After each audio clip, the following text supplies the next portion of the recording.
ఇప్పుడు ఒకటండి, అంటే మీరు ఇందాక చేంజ్ అన్నారు, మార్పు అన్నారు, మార్పు కోసం మీరు వచ్చారన్నారు. అంటే చిరంజీవి గారు దాదాపుగా బీసీలకి 100 సీట్లు ఇచ్చారు. అంటే అంతకుముందు చాలా రాజకీయ పార్టీలు ప్రామిస్ చేసినాయి 30% సీట్స్ మేము బీసీలకు ఇస్తామని, 33% ఇస్తామని. కానీ చిరంజీవి గారు 100 సీట్లు బీసీలకు ఇచ్చిన ఆ ఇంపాక్ట్ ఎందుకు క్రియేట్ కాలేకపోయింది? అంటే ఇది 2009 ఎలక్షన్స్ చాలామంది చాలా స్ట్రాటజికల్గా వాడుకున్నారండి. ఎస్పెషలీ రాజశేఖర్ రెడ్డి, కేవీపీ రామచంద్రరావు వాళ్ళు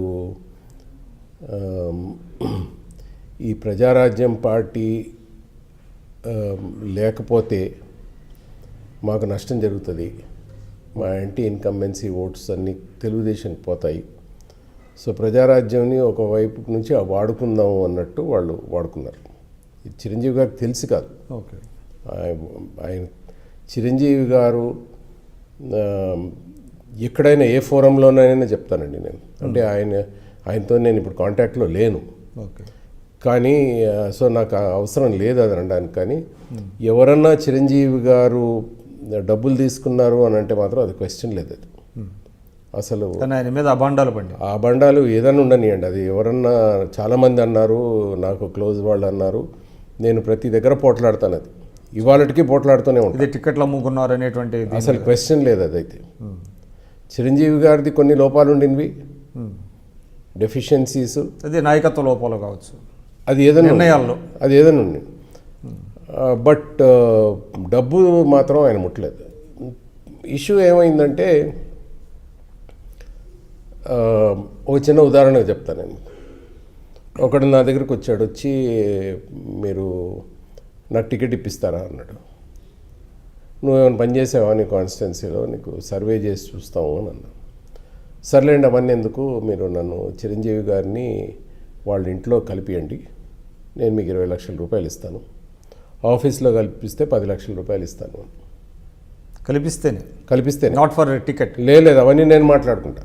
ఓకే, నాకు నేను ఆయనను కన్విన్స్ చేసుకుంటాను, నేను మంచి క్యాండిడేట్ని అని, మీరు కలిపియండి అని అన్నాడు. నేను మళ్ళీ నువ్వు మా ఇంటికి రాకు అని చెప్పి పంపించాను అతను. మరుసటి రోజు పొద్దున్న ఒక ఫార్మర్ మినిస్టర్ తెలుగుదేశం నుంచి యాక్టివ్ మెంబరు అతన్ని తీసుకొని వచ్చాడు. అంటే ఆయన పీఆర్పీలో చేరాడా? పీఆర్పీలో యాక్టివ్ మెంబర్గా ఉండేవాడు. పీఆర్పీలో యాక్టివ్ మెంబర్, టీడీపీలో ఉండేవాడు. ఎర్లియర్ టీడీపీలో మినిస్టర్ కూడా అయ్యాడు. ఇప్పుడు వైఎస్ఆర్సీలో తిరుగుతున్నాడు. ఓకే, అతను తమ్మినేని సీతారామ పేరు తీయడం లేదు నేను కరెక్ట్గా, అంటే మీరు చెప్పిన దాని ప్రకారం అంటే నేను పేరు అతన్ని తీసుకొని వచ్చాడు.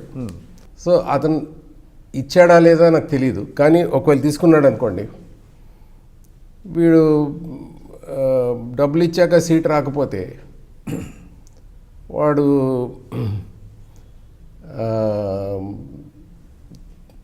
చిరంజీవి గారికి నేను 1 కోటి రూపాయలు ఇచ్చానని ఇస్తాడు, చెప్పుకుంటూ తిరిగాడు కూడా. కొంతమంది టికెట్లు రాని వాళ్ళు అట్లా ప్రచారం చేశారు. నేను ఇప్పుడు యూఎస్కి వెళ్ళాను. యూఎస్కి నాన్నగారు చనిపోయాక అక్కడ మాట్లాడడానికి వెళ్తే ఎన్ఆర్ఐస్ కలిశారు. వాళ్ళు అన్నారు, వాడు డబ్బులు ఇచ్చాడంట కదా సార్ మా ఎన్ఆర్ఐ ఒకడు 1 కోటి రూపాయలు చిరంజీవి గారికి అని. వాడు ఎవరికి ఏమి ఇచ్చాడో తెలియదు, కానీ వాడికి చాలా ఈజీ కదా చిరంజీవి గారికి ఇచ్చాను అని అనేయడానికి. ఇష్యూ ఏముండిందంటే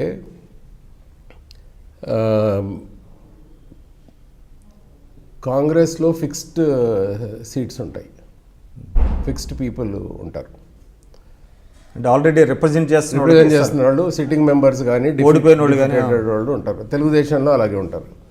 ఇది కొత్త పార్టీ ఆవిర్భావం, చిరంజీవి గారు దాన్ని లీడ్ చేస్తున్నారు, హోప్స్ చాలా ఎక్కువ ఉండినవి.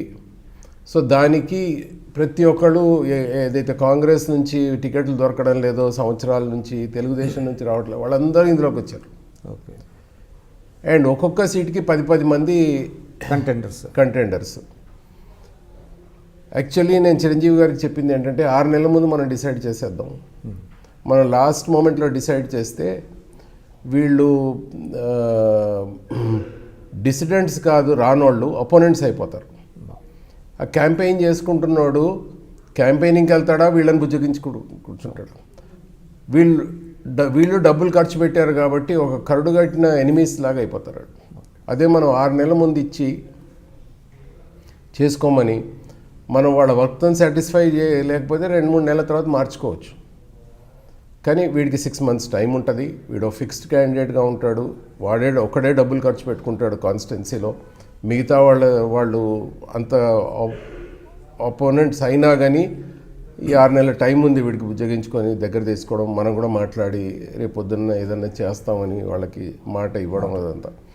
కానీ అన్ఫార్చునేట్లీ లాస్ట్ మూమెంట్లో టికెట్స్ డిక్లేర్ అయ్యే వరకు ఈ 10 మంది డబ్బులు ఖర్చు పెట్టుకొని కాన్స్టిట్యున్సీస్లో పార్టీ ఖర్చు పెట్టమనలేదు, వాడి హోప్స్ నాకు వస్తుంది అని.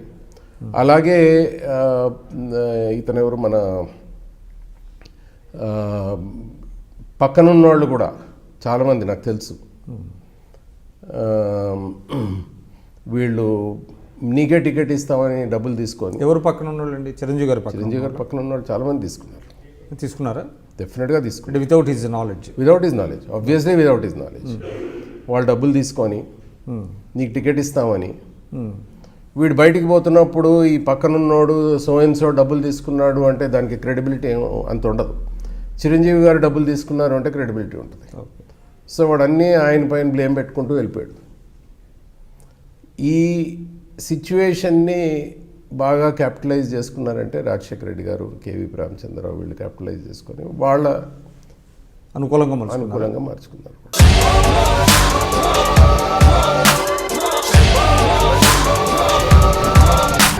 ఫోటోలో ఉన్న వ్యక్తి ఎవరమ్మా? మీ ఆయన చనిపోయారా? అయ్యో, ఎక్కడ పడితే అక్కడ ఏది పడితే అది వాగుతున్నాడని పోలీసులు నగర బహిష్కరణ చేశారండి. మొదటి భార్యని చేసుకున్నాక పిల్లలు పుట్టలేదని రెండో పెళ్లి చేసుకున్నారు. ఆవిడకి పుట్టలేదు. మూడోసారైనా తగులుతుందనుకున్నా, తనకే పుట్టలేదు. ఆయన దగ్గర బాణం ఉంది కానీ దానికి పదును లేదురా.